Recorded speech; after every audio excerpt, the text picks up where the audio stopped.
peeps. You're listening to She's My Cherry Pie, the baking podcast from the Cherry Bomb Podcast Network. I'm your host, Jessie Sheehan. I'm a baker, recipe developer, and author of 3 baking books, including my latest, Snackable Bakes. Each Saturday, I'm hanging out with the sweetest bakers around and taking a deep dive into their signature bakes. Today's guest is Claire Saffitz, the beloved dessert authority, recipe developer, and YouTube star. Claire is also the author of 2 New York Times best-selling cookbooks, Dessert Person and What's for Dessert. I'm so excited to welcome Claire back to She's My Cherry Pie. For today's show, Claire and I talk about being a YouTuber, about her preference for hand mixers over stand mixers, about her recipe writing style, and about chocolate soufflé, including her tips and tricks for super stable ones that rise high. I know soufflé making can be intimidating, but Claire has your baking back. Stay tuned for our chat. Thank you to Plugra Premium European-style butter for supporting today's show. As some of you know, I've been a big fan of Plugra for some time now and was introduced to it at my very first bakery job when I was just a newbie baker. Fast forward to today, I'm a professional baker, cookbook author, and recipe developer, and I continue to rely on Plugra for all my baking needs. My fridge is always stocked with Plugra sticks and solids. I especially love that Plugra contains 82% butter fat. The higher butter fat content means less moisture and more fat, and as bakers know, fat equals flavor. Plugra butter is also slow churned, making it more pliable and easy to work with. I do a lot of baking this time of year for work and for myself and my family. Comfy bakes like my pistachio chocolate anytime buns and cinnamon sugar buttermilk donut holes, and I always reach for Plugra unsalted butter. I've also been making a lot of yeasted breads lately, and I love the buttery flavor Plugra adds to my dough. Plugra Premium European-style butter is the perfect choice from professional kitchens to your home kitchen. Ask for Plugra at your favorite grocery store or visit Plugra.com for a store locator and recipes. Peeps, the new Icons issue of Cherry Bomb's print magazine is here, and it features 3 culinary icons on the covers. Indian food superstar Madhur Jaffrey, Dr. Jessica B. Harris, and the Chinatown champion, Grace Young. Inside, you'll find stories on more incredible women in the world of food, plus recipes like Marcella Hazan's iconic tomato sauce. You can snag a copy or subscribe at cherrybomb.com, or pick up a copy at a retailer near you, like Kitchen Arts and Letters in New York City, Now Serving in L.A., Moon Palace Books in Minneapolis, and Bold Fork Books in Washington, D.C. Check out cherrybomb.com for our complete list of retailers. Let's check in with today's guest. Claire! So excited to have you back on She's My Cherry Pie and to talk chocolate soufflé with you and so much more. Oh, I love being here. Thank you so much for having me back. So the last time we chatted, and listeners, I highly recommend going back and giving that episode a listen if you have not already. We talked about you being a recovering perfectionist, about your 2 New York Times best-selling books and how they differ, about pie dough generally, fruit pie specifically, and more. But this time, I thought we'd chat more about Claire as a baking instructor, because that is really what, like, your YouTube videos are. They're baking tutorials or classes. They're so informative, accessible, and at such a pace that the viewer or home baker can literally, like, bake alongside with you, pausing periodically, of course. So first, I know being a YouTuber, as you have jokingly referred to yourself, and one of YouTube's most popular bakers, at that, was never your intention. But does the fact that via your YouTube videos you've essentially embraced teaching surprise you? Like, was teaching always something you could imagine yourself doing? It was. It's funny. My YouTube producer now wants me to stop joking when I talk about being a YouTuber. He's like, can you please just actually tell people that you are on YouTube instead of, like, joking about it? And he's 100% right, because it's like we've had this channel for several years now, and we do take it very seriously and work really hard at it. But the purpose is to use it as a vehicle for teaching. I don't have that much of a desire to, like, be seen or watched generally, just for the sake of being watched. So the purpose is really teaching because, as you know, with baking, it's like you can write the most precise recipe ever and use so many words to do it, but it's still not really going to explain the way that something visual can explain. So it's just a great format. I mean, YouTube is an amazing platform for all sorts of teaching, but I think it's so geared toward cooking and baking. So that's why I love it. I mean, I'm on there so that I can help maximize people's success when it comes to the recipes. Because again, like there's only so much you can glean from something that's written on the page. One thing that is obviously clear, you can do very complicated things like project baking. Hence this series with the Times, Try This at Home. Can you tell us a little bit about the series? I thought it was relevant just because we're going to talk about chocolate soufflés and people can go online and check out the New York Times YouTube video of this. Could you tell us a little bit about the series and could you share a favorite recipe or project bake that you've encouraged viewers to try at home? Yeah, this series kind of came out of a couple of one-off recipes that I had done for the Times that were more project baking.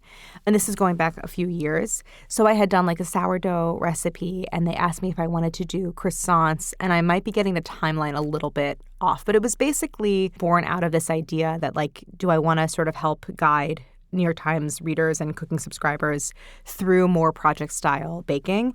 And I loved that idea at the time because I was working on What's for Dessert, and all of those recipes are really geared toward simplicity. What's funny is that chocolate soufflés are from that book, so you can debate my definition of simplicity a little bit, although I still would argue that soufflés are simple in their own way.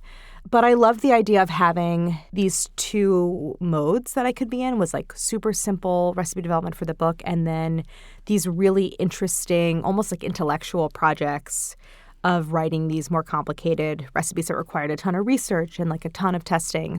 I think that croissants really like kicked things off. That video on New York Times Cooking like performed exceptionally well on that recipe. Like so many people made that recipe, which is incredible. And I still see people making it. I'm super proud of that recipe. And then it kind of grew from there as like, I'm going to walk you through something kind of complicated. It might be a weekend project. It might take you a couple days, but like, I'm going to make it really doable. I just feel like anything in baking is doable if you can break it down into discrete steps and know when you can pause. And then, yeah, it's going to take you a while. No one thing is that hard. Where people make mistakes is where they're like skipping a step or rushing or, you know, having to move on before something is really ready. So the idea is to make these things that feel unapproachable a little bit more approachable. I've been talking a lot with guests recently about their recipe writing styles. Like I just had Gemma Stafford on the podcast from Bigger Bolder Baking, and she likes to write very little. I'm going to ask you where you fall, because in Dessert Person, you acknowledge that you use a lot of words in your recipe, that you like to have a lot of indicators in your recipe. So I thought two things. First, could you tell us a little bit about why you fall in the camp of writing more? And then also, I think people know, but tell us about indicators, because I thought that was such a great example when you describe why you use so many words in Dessert Person. Right. Yes. I definitely err on the side of more words rather than less. It is a tension, though, that I think about a lot as a recipe developer and writer, because on the one hand, I think more words are better in like giving all the information that I think someone could possibly need to sort of account for like all of the variations and the possible outcomes. But on the other hand, someone sees a 1,000-word recipe, no one's going to make that. It is something that I think about all the time and really try to strike a little bit of a balance. And so I've developed certain aspects to my recipe writing to help people digest the amount of words on the page a little more easily. So I use like headers in the steps. I don't use numbers actually, because I feel like in baking recipes there's so many numbers everywhere. There's like the quantities and the times. So I use header steps and like I bold them. So that's to help break up all of the words and to also give people kind of a roadmap. So it's like if you were to look at the recipe and just read the headers, you would know what the basic steps are. So I try to give that to people and provide a little bit of a roadmap, because once you can kind of visualize the steps or conceive of just like, what am I doing here? You know, what is the process? I think it becomes easier to imagine yourself doing it and to then take that on. But yeah, I do feel like I use a lot of words, and I do use like a lot of parentheticals and a lot of em dashes and like little sort of asides to sort of tell people like, hey, if this thing happens, don't worry too much. Like it was maybe too hot, but let it cool, you know. Or if this happens, don't worry, like it'll all smooth out, you know, in the next step. So I do want to assuage people's anxiety that they did something wrong. I feel like it's worth it to use the extra, you know, whatever, 100 words or whatever it is in a recipe. I tend to agonize over recipe language and writing a lot. And like, did I describe adequately how to press that foil into the pan? Or, you know, did I say to use a brush to grease the pan instead of, you know, or did I not mention anything? And are people going to know how to do that? I think about it all the time, and I'm always kind of refining my language. And I think as time goes on, I still want to be really precise, and I still want to give all the information I can, but I also like the idea of making the tone a little more conversational, a little less rigid in its kind of like instruction language. It's totally an evolution, and I always just want my recipe writing to feel like it's getting, in some ways, more specific, but also less rigid, if that makes sense. I'm sure you do the same. I'll look back at a recipe I've written, and I'm both sad that I wrote it that way, but I'm also excited because I love now knowing, that now I do it this way, and that makes it clearer even though you're saying the exact same thing. Right. I learned recipe writing at a magazine where there's like a house style. In some ways, what I learned provided the foundation for me, and that was incredible, and that's true. But it also can make you into a little bit of like a recipe robot where you're just like filling in. It's like, okay, start with the action and then the vessel and then give the time and then the indicator. So I've tried to get away from that as I've just developed more and more. But I still take the idea of recipe structure and sentence structure seriously, and I stick with that. So one thing I learned from like my Bon Appetit days is like indicators are so important in recipe writing. And I was following a recipe the other day out of a book, which I don't normally do, and it didn't really have an indicator. And I was like, I really need that indicator because I don't really know what I'm looking for at this step. And one thing, if anyone's like researched or done a lot of listening into the world of like recipe development and writing, you've probably heard the idea of like cook to the indicator, not the time frame, which I'm religious about telling people because it is kind of like the number one way to screw up a recipe is to only pay attention to the times given, especially in baking, I think. Indicators are so important. I try to give like 2 or 3 or even 4 if I can, if I have the space. So that's basically, how do you know when you've like reached the end of that step? And it's not going to be the time frame because when you're baking, it's like your oven makes such a difference, your cooking vessel, the material of your bakeware, all of these things affect the timing. And so it's like if you know that the cake is supposed to be golden brown, slightly domed on the surface, springy to the touch in the center, and a toothpick is going to come out clean, then you have all the information that you need. So indicators are huge. Sometimes like when like you cook or bake as much as I do, you can forget that people don't know what they're looking for at certain stages of a recipe. I have to remind myself sometimes like just to give all of the ones I can think of. But I'm also really good at noticing indicators now because I'm so trained to do it. It's so important, and I hope that people are paying attention to them in the recipe because they're there for a reason. I wanted to say one last thing before we jump into the recipe about the marriage of the recipe and then actually making it in a video, because I always find that when I'm doing videos or I'm demoing, I had no idea how much I have to share in terms of tips and tricks and explanations until I am actually doing it. And then they're like flowing out of you and you can hardly stop. And I was so aware of that watching the video of you making the souffle versus reading the recipe. Like there was so much good Claire stuff that came out in that video that we'll talk about. Do you feel like you're the same? Like you're surprised at how much you know when you start to demo it? Yeah, I mean, I remember making a souffle maybe for the first time, I think, when I was in culinary school. So I was like 24. And when I make a souffle now, I think about that. And so it's like, something like a souffle where, again, I kind of make the argument that it's like a simple thing. And it is. There's also so much technique involved and so many little precise moments. And the timing is so precise. And you want to bake it just right, to the very correct doneness. It really feels like there's an entire pastry career that goes into making a souffle. And knowing all of these really precise moments and indicators like we just talked about. So yes, when I am demoing or teaching or we're recording a video, there is no recipe where there wouldn't be like an encyclopedia of something for me to say about it. We'll be right back. Today's episode is presented by California prunes, the best kind of prunes out there. I'm a big fan of California prunes for 2 reasons. They're a great addition to your pantry when it comes to smart snacking and baking. California prunes are good for your gut, your heart, and even your bones. They contain dietary fiber and other nutrients to support good gut health and vitamin K, copper, and antioxidants to support healthy bones. I've started making myself a daily smoothie, which is a great vehicle for incorporating healthy foods into your diet. One of my favorite combinations right now is blueberries and kale with some prunes added for natural sweetness and depth of flavor. When it comes to baking, you can use California prune puree to replace some of the sugar, eggs, or fat in a recipe. It's super easy to whip up. Just blend prunes and water together, and voila! You can also add California prunes to any treat that calls for dried fruit, like bread, scones, cakes, and cookies. Prunes pair well with ingredients like chocolate, caramel, honey, coffee, even chilies. They also add sweetness and depth to savory recipes like chicken marbella, sauces, or stews. For recipe ideas and more, be sure to check out the California Prunes website at californiaprunes.org. Happy baking and happy snacking.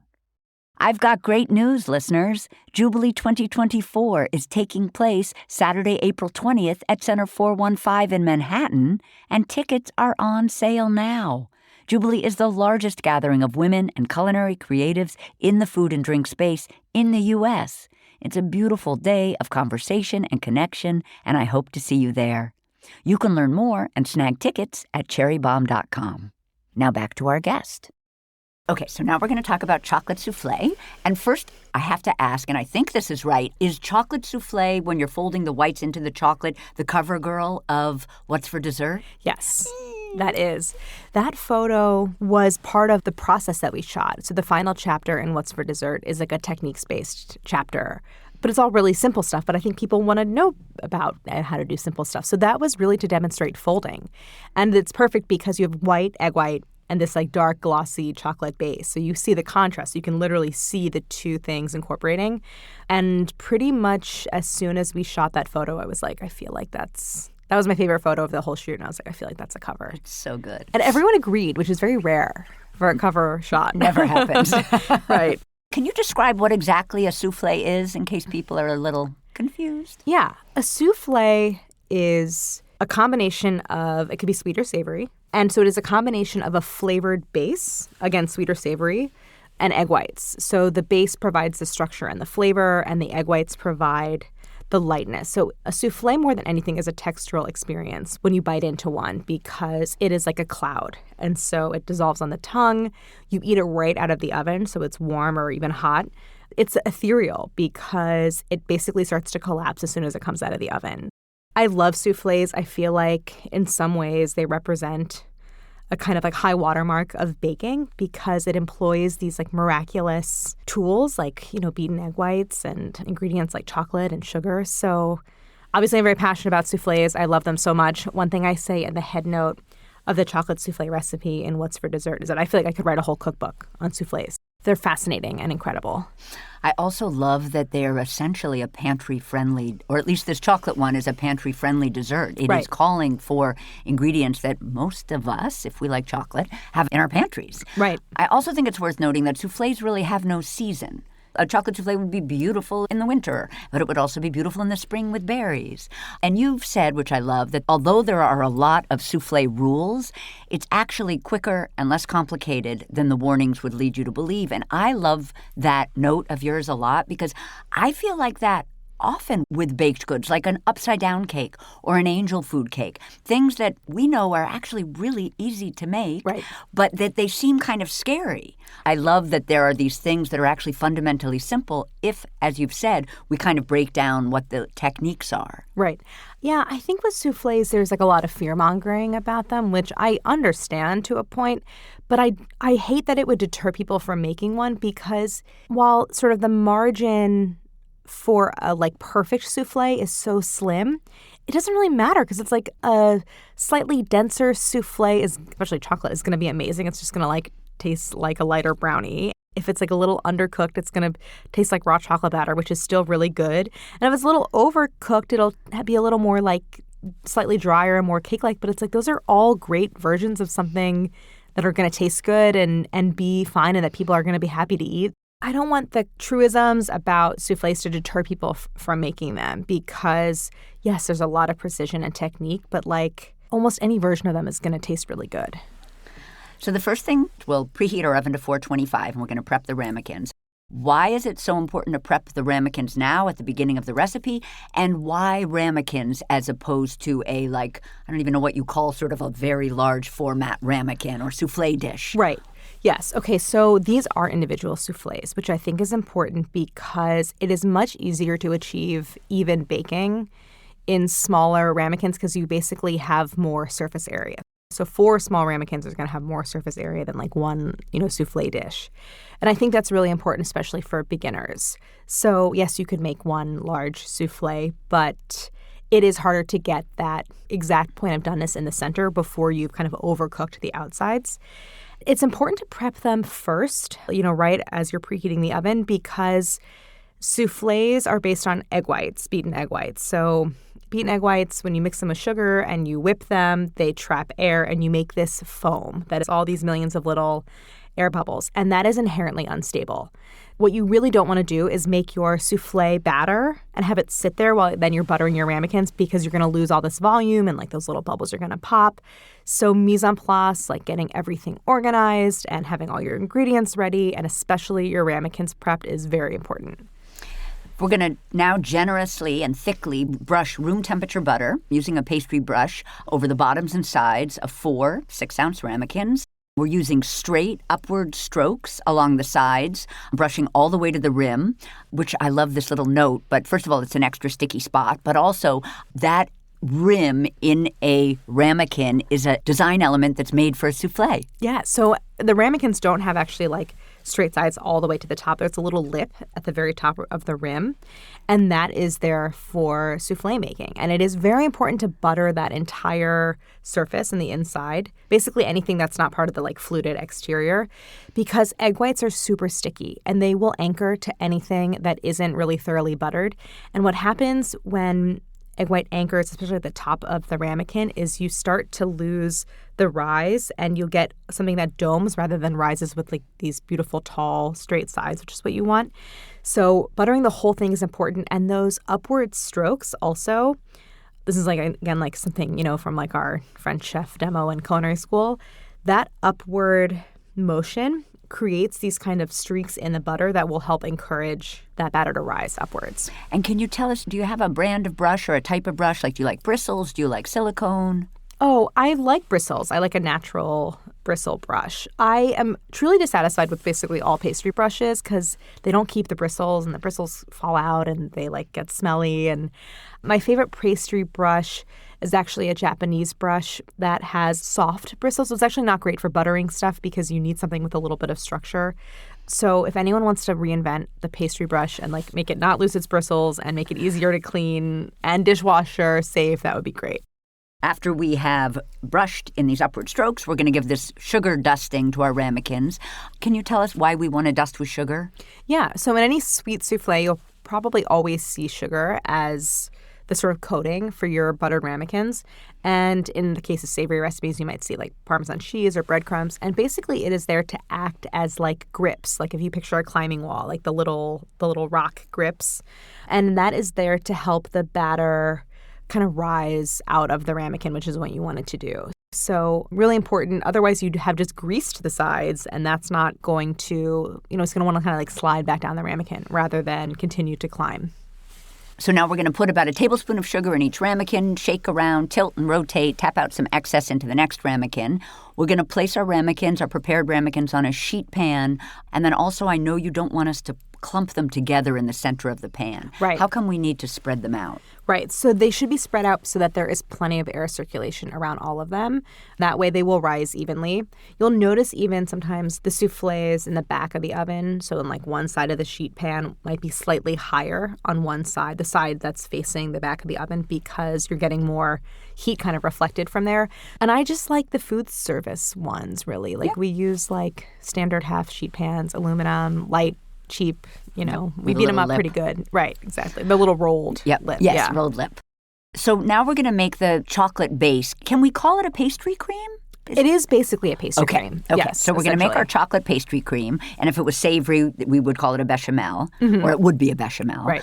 I know we're going to use a makeshift double boiler here. Tell us why. I know you say in the Times video you tried it without, but tell us why we need this to make our pastry cream. Right. So I'm only making 4 soufflés. And the reason I'm not making more is because it's such a sensitive operation. It's just not really practical to make 8, and like they don't bake as evenly.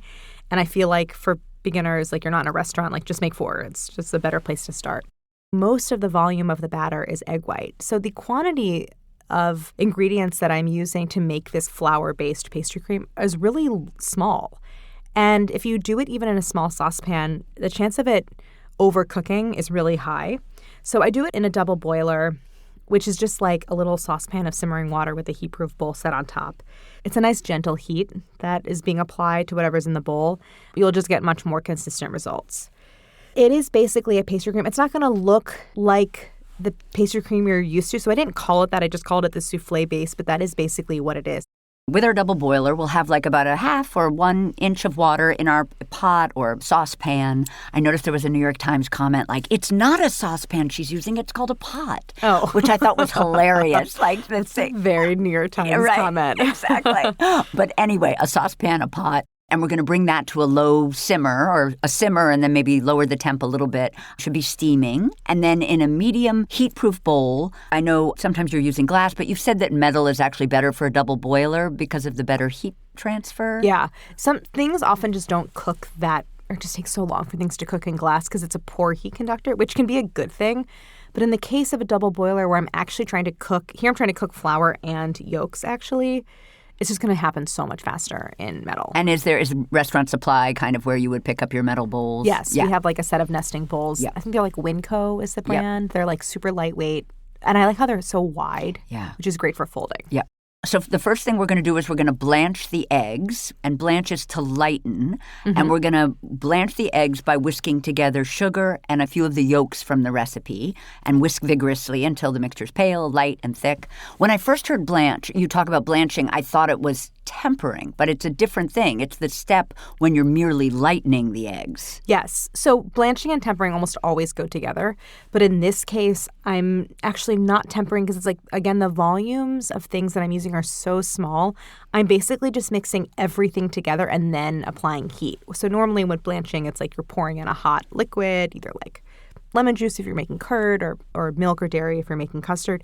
It's just kind of like everyone in the pool. But there's a very specific order of combining things. So starting with the eggs and sugar, and then you're pouring in your liquids.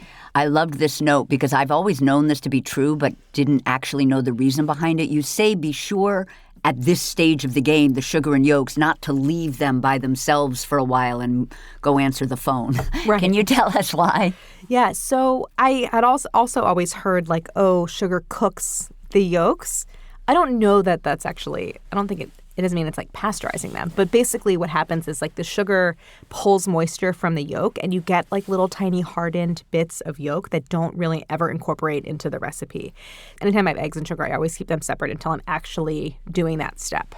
Now we're going to slowly stream in some milk. Doesn't have to be room temperature. Nope, because it's all going to get heated. So if it's cold, it doesn't really matter. So we're going to slowly stream in some milk, whisking constantly and scraping the bowl. We're going to follow that with a little bit of coffee.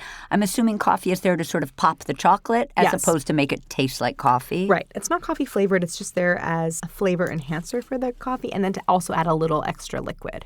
And now we're going to add some all-purpose flour. I know as we add the flour, we're going to be whisking continuously. And again, this is one of those things that I know to do. But can you tell us why we have to whisk our flour continuously? Anytime I'm adding a dry ingredient to liquid rather than the other way around, there's just that chance of lumps. So the continuous whisking is just there to like help, make sure that the flour isn't kind of clumping anywhere. And so this is a flour thickened pastry cream base, basically. And there are recipes out there. In fact, I did one back in my BA days for chocolate soufflés that don't use there's no like starch or flour. It's basically just a base of melted chocolate. And those soufflés are incredible. They taste amazing because there's like so much pure chocolate flavor. But the structure isn't there. So I add just this little amount of flour because I think amongst like soufflé people, there's a debate of like, do you add starch or not? Because if you add too much flour or a starch, it can mute the flavor. But to me, 2 tablespoons adds so much noticeable structure to the soufflés and to me doesn't really affect the flavor very much. So it's very worth it to me to add just that little bit of flour. For insurance. But you also say, since you've added the flour, the insurance to make sure that it doesn't mute the flavor is a teeny bit of cocoa powder to help pop the chocolate flavor just in case. Absolutely. That flour interferes. Yeah, because that flour is there to add structure because when you take the soufflés out of the oven, they're never going to be taller than that moment. And without any flour or anything to kind of stabilize them, they've fallen by the time you get to the table. These are really, I think as far as soufflés go, pretty stable. So it's like you take them out of the oven and they're definitely going to start to fall, but it's not so dramatic. And so the cocoa powder is there because I love using melted chocolate, but melted chocolate has fat in it. It has cacao butter in it. And any fat tends to destabilize the egg whites. So by adding cocoa powder, which does actually have a little bit of fat in it, but much less than like bar chocolate, you're adding chocolate flavor without kind of also compromising the structure. We've added a little bit of cocoa powder. We're also going to be adding chopped chocolate. Can you tell us what each one contributes to the soufflé, why we want both? Yeah. The cocoa powder is there to sort of intensify the chocolate flavor.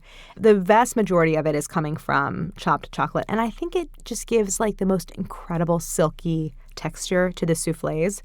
There are people who think that like soufflé should be basically fat-free because it's all about maintaining that egg white foam. But to me, it's like if there's no richness at all, it's not pleasant, actually. It's like eating flavored beaten egg whites, kind of, which like isn't really appealing to me. So I really want a lot of the flavor to come from that chopped chocolate. So you basically kind of like cook this mixture in the double boiler until it's slightly thickened. I will say that the thickening is really subtle. So that's a little bit of a tricky part of this recipe. If you have an instant read thermometer, I think it's really handy to use so that you know that you've like cooked the eggs. And then you're incorporating the chopped chocolate into that base until it's melted. So it is really mostly chocolate, and there's just enough of this base to kind of like bring everything together and to really help stabilize it. We have a few indicators here, but we're going to whisk for about 5 to 7 minutes. There'll be subtle changes. It'll look slightly darker. Consistency of thin pancake batter faintly holds the mark of a whisk. No more foam. And then if you kind of to really double check, instant read thermometer is about 170 to 180. Right. Like you said, we're going to add our chocolate into the bowl off the heat. Brand of chocolate that you like, either in this recipe or? Usually Guittard, although at home I was doing so much recipe development with chocolate that I got like food service Valrhona. Mm-hmm. Like big, I think it was like 5 kilos bags. Is that right? Something like that. Right. I thought this was interesting. We don't actually want like a super bittersweet chocolate in this recipe. Can you tell us why sort of a 60 to 70% is more what we want? Yeah, anything above 70 tends to be really temperamental. Chocolate is a very temperature-sensitive ingredient, and it is like an emulsion. So you have like the cocoa solids and the fat. I just feel like anytime I've tried to melt chocolate over 70%, the chance of it separating goes up quite a bit. I feel like anywhere in the 60 to 70% range is good because it's not very sweet, and so you get that intensity. The tendency for it to break on you goes way down. Once we've added the chocolate and we whisk a little, we're going to set it aside just to let the chocolate melt. Mm-hmm. And then we're going to add some vanilla and a remaining egg yolk. We haven't used all the egg yolks yet. So I had a question. I understand that we're waiting to add the yolk until the mixture cools a little because we don't want to scramble the yolk. But why are we separating the yolks anyway? And is that a Claire thing or is that like a French pastry school thing, like always add a yolk at the end? I was trying to remember why I decided to do that because I was reading back at my recipe to re-familiar. I haven't made these in a while. And I don't really remember. I'm almost positive it's like a pastry school thing. It's from like my textbook. Even though in culinary school I would always ask like, well, why do you do it that way? And there was often not a satisfactory answer.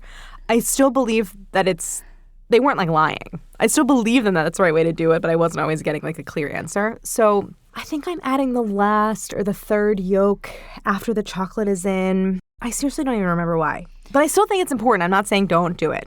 You might have meant yolks generally, but perhaps you meant specifically, you said something about the yolk and the liquid from the vanilla giving the soufflé the right consistency, like making the mixture super glossy. Yeah. So I wondered if something about adding it later in the process. So right. It's basically a mixture of the batter having cooked yolks and then one raw. It's definitely something about that balance and having a raw yolk in that batter to kind of like, maybe it's the emulsifying properties. That sounds right to me, I think. Like if I made these again, I would definitely follow my recipe. And I also think it's there to help loosen it up a little bit and to like if you've had any issues incorporating the chocolate or if it starts to break at all, maybe that's why. Now we're going to set it aside to cool slightly while we whip up the whites. But I love, this is a thing you do in the recipes and what's for dessert that I love, which is you have this potential pitfalls sidebars. And for this, you do say don't let this mixture cool, this pastry cream cool completely or the chocolate will harden up. But if that happens, you can rewarm in a double boiler. Right. My kitchen runs insanely hot. It didn't even really occur to me that people would experience a kind of thickening or like hardening of their chocolate base until our photo shoot, which was in a really cold kitchen. And so I remember, like, was it Veronica, one of the food assistants came to me and was like, what do I do? Like, the chocolate base, like, I'm not able to incorporate the yolks. And I saw that basically the chocolate had started to firm up. So because it is such a high proportion of bar chocolate to all the other ingredients, it will actually, like, harden and get really thick and be really hard to incorporate the whites. But in my kitchen, it was staying pretty liquid because it was just so hot. So generally with souffle making, you do want a very room temperature base. This one just has to be like warm room temperature for it to stay kind of spreadable. So if you're in a cold kitchen and it starts to harden on you, that's fine. You just want it like ever so slightly warm. We're going to whip our whites, which is an incredibly important step. The central technique, as you've described it, to soufflé making, as that revolves around preserving as much air as possible, giving soufflé their lightness. So at the risk of getting a little scientifically granular, can you tell us about egg whites and their proteins and I'm not even sure how you pronounce it. Albumin? Albumin and denatured proteins. Can you tell us a little bit about what happens when we do what we're about to do? I'm just going to take all the words you said and put them in a different order, but I don't know if I can get more specific. But yeah, so basically when you're making meringue or any kind of like beaten egg white, you are creating a foam. So you're combining sugar and egg whites, and also in this case a little bit of salt. And you want to work in a clean bowl, and I do the recipe with a hand mixer. I also give instructions for a stand mixer. You can do either one. Although I do think sometimes it's easier to overbeat in a stand mixer because it can go so fast. And you don't actually have like such a great view of what's happening inside the bowl because it can be very tall. Either one works, but make sure the beaters are clean. You don't want any fat because fat will inhibit that whipping.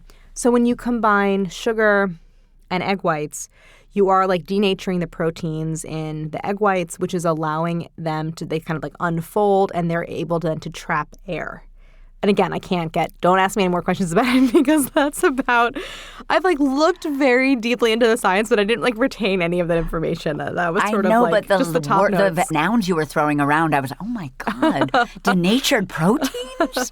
Right. It sounds really good, but that's about all I can say about it. That's great. All I know is that then it can hold air, and that's really important, and it's like so crucial to so much of baking. And so I gradually add the sugar as I'm beating. The first thing you want to really do is break up the whites because when you when you crack an egg, there's some watery parts, but it really tends to hold together. So you want to kind of get them broken up in liquid, and then you can gradually increase the speed. And generally, like adding the sugar slowly and whipping slowly is good. That will help to create a more stable foam. Everything that you're doing at this stage is about creating stability when you're incorporating the air. So by slowly adding the sugar, you're making sort of finer air bubbles. And that gradual whipping is, again, helping to sort of increase stability. And so you're just kind of sprinkling in the little bit of sugar while beating the egg whites. The recipe calls for 5 egg whites and actually 3 yolks. So you have a couple of yolks left over to use in another recipe. And I'll talk about why that is, because like here, you really need a large volume of egg whites to lighten this like super chocolatey mixture. So I love beating egg whites. The real crucial part comes in that like indicator, like knowing when they're done. So you want to beat them until they form stiff peaks but are not dry. There's this really visual transformation that happens when you're beating egg whites where you start off, they look very like liquid, and then they go kind of opaque and white. And then they get, they're gaining in volume, and then you get these kind of like super droopy, soft peaks where it's still kind of liquid and they don't hold their shape. And you keep beating and you keep beating, and you get to kind of medium where they're starting to like have a little bit of structure to them. And then after lots of beating, you get to firm peaks. And depending on how much sugar you use, it's going to look like really glossy. What I love how they get so shiny and they're super opaque, so you know that you have like very, very fine air bubbles.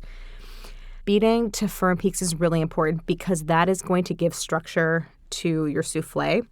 But if you go past that point, and it's not like this is so precise, it's not like if you beat it for 5 seconds more, you're going to have gone too long. It's more like if you forget about it and keep beating, they get very dry, and you'll see there's like a definite texture change. They go from being glossy to kind of matte.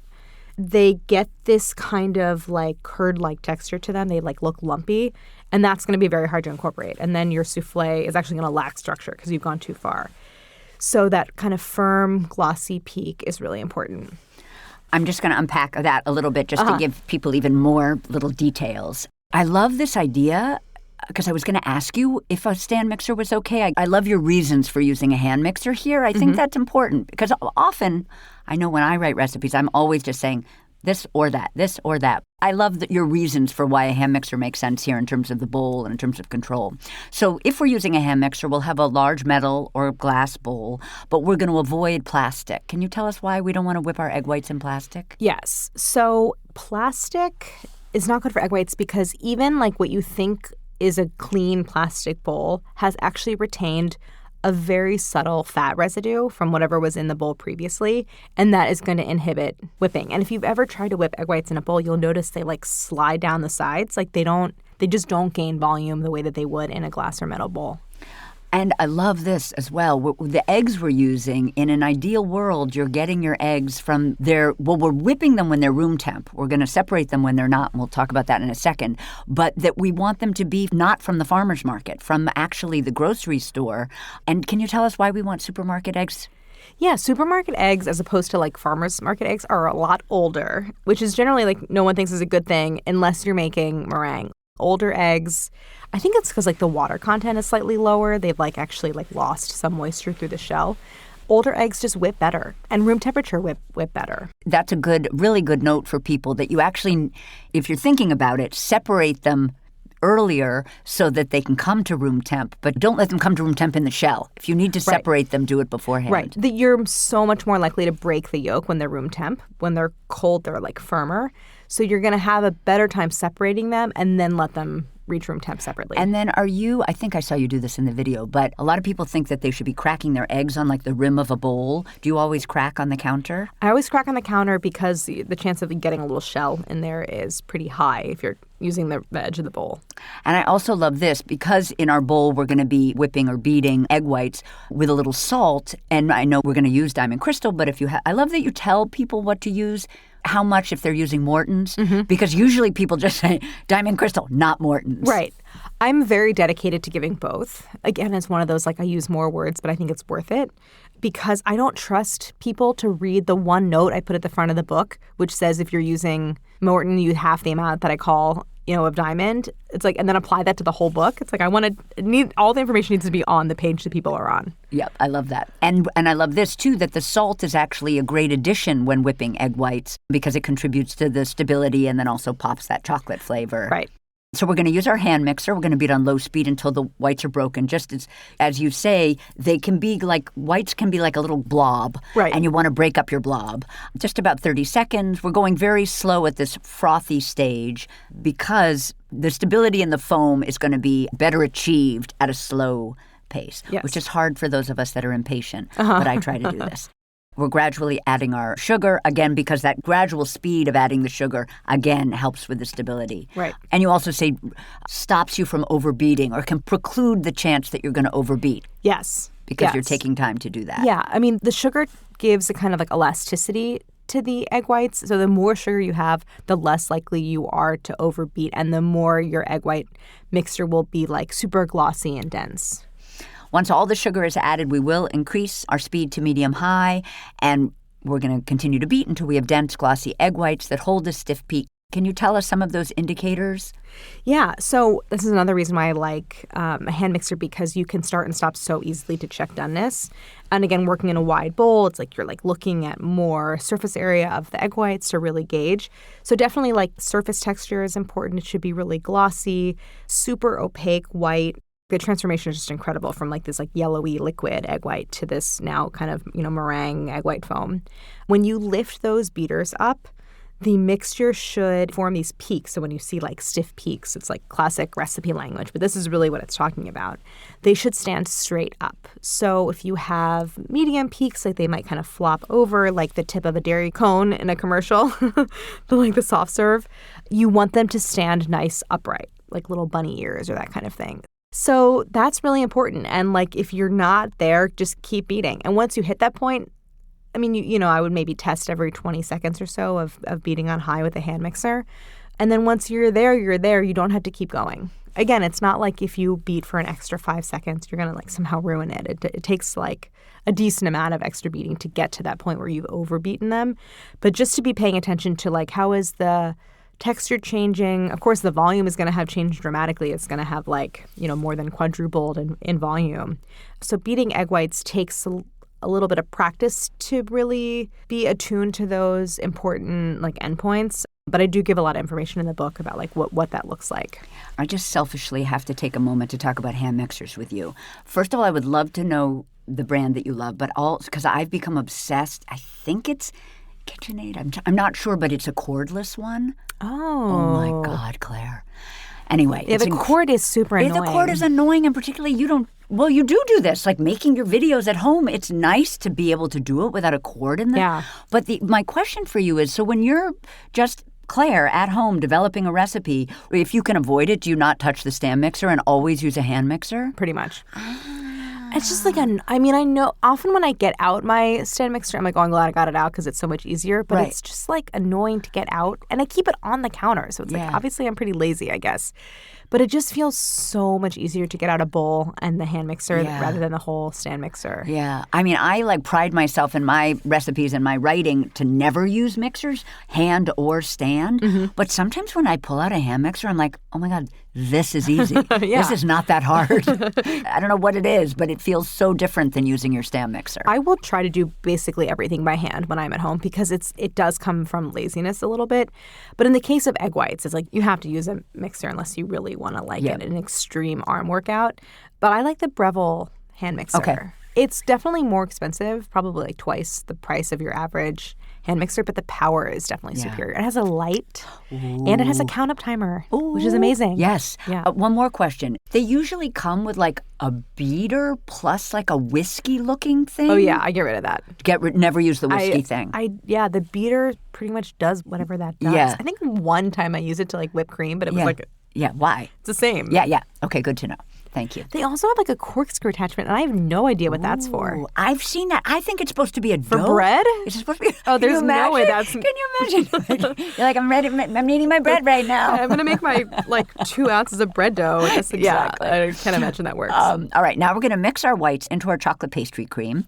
I love that you describe it this way, but there's first a sacrificial addition of whites into the chocolate. Tell us why we need our sacrificial addition. Yeah, and this is why the recipe has 3 yolks but 5 whites. You need a kind of larger... I mean, of course, I would love for every recipe to have that like parity of like equal numbers of yolks and whites so that you just use whole eggs. But it needs that extra amount of egg white because that first addition of egg whites into the base is really there to loosen everything up. So when you're folding when you're folding 2 things together, the idea of folding is to preserve volume, so all that air that you've worked into that like whipped cream or the egg whites. And if the 2 mixtures are vastly different densities, then they're not going to incorporate. So that first addition is to lighten and loosen that chocolate base, which is pretty thick. And you always want the base for soufflés to be thick. You don't want it to have so much moisture because the moisture will also compromise the integrity of the batter. So you want it to be thick. So that first addition is really there to loosen it and to get the texture light enough that then you can fold. Yep. And I also love your sacrificial addition is added with a whisk. Rather, I was always folding mine with my spatula. Tell us why a whisk is okay at this point. So when you've incorporated the chocolate, you've whisked it in. So you already have a whisk right there. And I have already kind of adjusted the recipe so that if there's no volume gained from that amount of egg whites in the chocolate base, then it's not going to matter. There's enough egg whites there to like lighten everything to the point where it needs to be. So I don't care if you lose volume. So the whisk is good because it's like you can do it really fast. So now we're going to switch to a large, flexible spatula, and using kind of broad but gentle, decisive strokes, we're going to fold the remaining whites into the chocolate in 2 additions until the mixture is almost streak-free. This is an example. What I'm going to ask you now is an example of something that's so hard to write and so hard to talk about, but would be so easy to show. But explain folding. Yeah. Okay, so folding.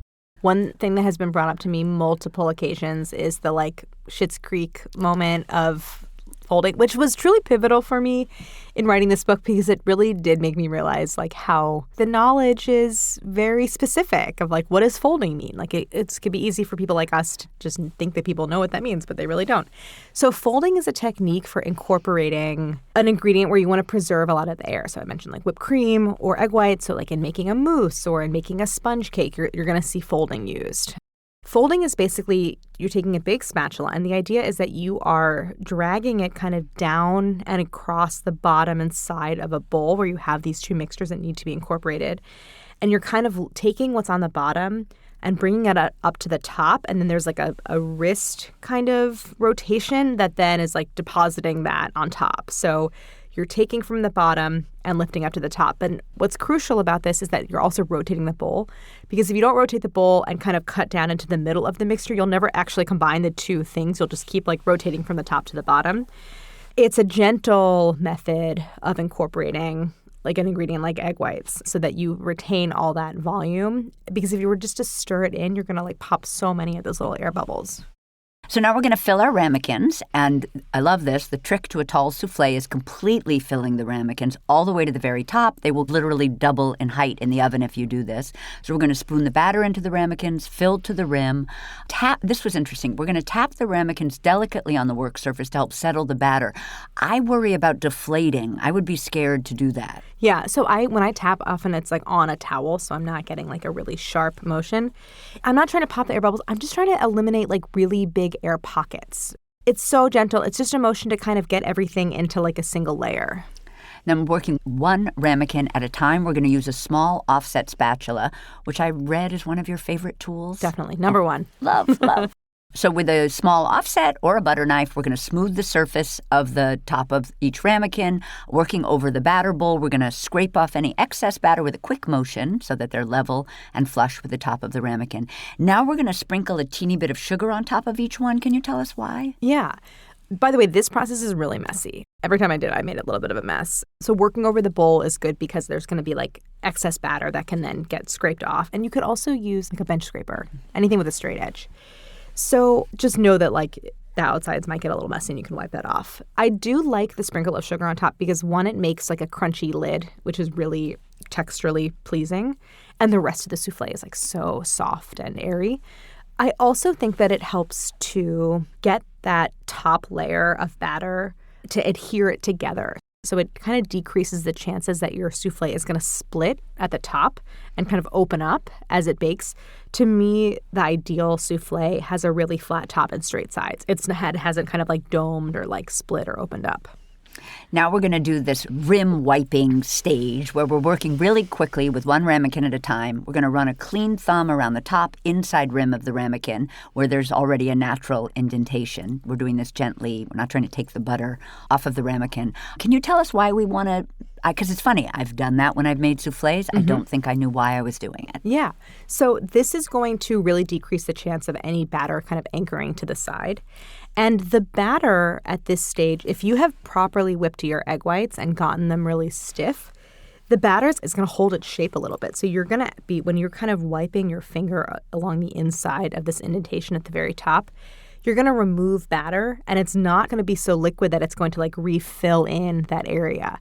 And so this is really going to ensure that your souffles rise with straight sides. And it's okay when you're wiping if you take off some of the butter and sugar, because remember we talked about buttering that area at the top, because as long as you're removing the batter, there's nothing that's going to then stick.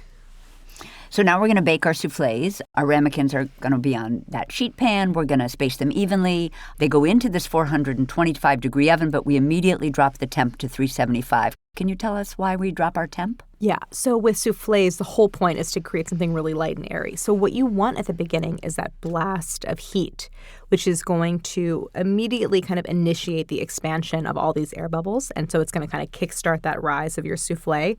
But you don't want to bake at 425 the whole time because you will end up almost like burning the outside. One thing that with really airy things in the oven is like the air is an insulator, actually. So the outside of the souffle, the air is insulating the inside. And you want everything to cook evenly because you don't want like dry edges of your souffle and then a liquid, like a runny center.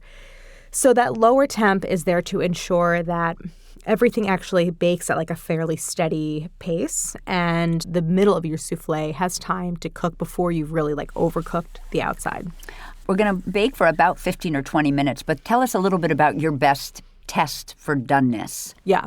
I think people actually have different levels of doneness that they prefer their souffles. I have been served souffles in restaurants that to me are raw in the middle, like liquid, like runny. Like a lava cake, like a chocolate lava cake souffle. Yeah. Well, it's like really wet. Like I don't want the texture to be wet. I want it to be cooked enough that the egg whites are set. Like no one wants to like eat raw egg white. I am very specific about doneness, and I talk in the book about how it's like cooking a medium rare steak. It is that like sort of exact point where you want to take it off the heat. My indicators are that there will be a slight wobble because you don't want the souffle to be dry either, because that's not as pleasing a texture. So you want this kind of perfect, like Goldilocks doneness, where the egg whites are cooked, but there's still a lot of moisture in there, but it's not runny. My other doneness indicators, like there'll be that kind of wobble because there is still that like moisture in there, and there is a kind of elasticity still to the egg whites. But when you press down on the center, like at the very top of that sort of beautiful lid that you've created, there should be a tiny bit of springiness, which indicates that those egg whites are cooked. If there's nothing and it feels like liquid underneath, then it's just not cooked yet. When we do remove our souffles from the oven, as you say, collapse is inevitable but not imminent because properly whipped whites and that small amount of flour will give them some good staying power. And we're going to serve them immediately. The serving suggestion in the book is for crème anglaise. Mm-hmm. And you say to tell your guests to make a hole in the center with a spoon and pour in the anglaise. Can you tell us a little bit about what crème anglaise is for those that don't know? Yeah, crème anglaise is a very straightforward kind of basic stirred custard. So it is like a mixture of milk and maybe a little cream and sugar and eggs, and it's just stirred on the stove over a little bit of heat until the eggs kind of thicken the whole mixture. It is basically melted vanilla ice cream, or because crème anglaise is the base of so many things, and one of those things is vanilla ice cream. So if you take like one actually hack, which I'm not really like a hack person, but one hack that I actually do endorse is if you find a really good brand of vanilla ice cream where the only ingredients are like eggs and sugar and milk and cream or whatever, just melt it. And then that can be your sauce, and then you don't have to make crème anglaise. I love that. I actually love a hack, so I love that. Just two final souffle thoughts that I loved. First, you say don't make it ahead, and second, you say don't double the recipe. Can you just quickly unpack those so people understand? I mean, making it ahead is just like you're going to be... First of all, by the way, like I ate the soufflés like long after they were baked, and they're still really good.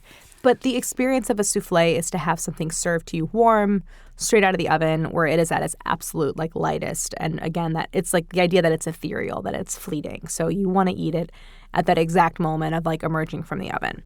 There's just a million make-ahead desserts, and this is not one of them. And the reason I say don't double it is because then you start to get into like an unwieldy amount of batter and an unwieldy amount of egg white. Like beating 10 egg whites is a lot. And because of how you're going to have to place them in the oven, they're not really going to bake evenly. It's just like if you're trying to serve dessert to a crowd, don't make souffle. It's better for like a small gathering, not a large crowd. Like go sheet cake, Thank you so much for chatting with me today, Claire. And I just want to say that you are my cherry pie. Oh, thank you. I love being here. I think I could talk about any recipe with you all day long. Yay! That's it for today's show. Thank you to Plugra Premium European-style butter and California prunes for their support. Don't forget to subscribe to She's My Cherry Pie on Apple Podcasts, Spotify, or wherever you listen, and tell your pals about us. She's My Cherry Pie is a production of the Cherry Bomb Podcast Network and is recorded at CityVox Studio in Manhattan. Our producers are Kerry Diamond, Catherine Baker, and Elizabeth Vogt. Our associate producer is Jenna Sadhu, and our editorial assistant is Londyn Crenshaw. Thank you so much for listening to She's My Cherry Pie, and happy baking.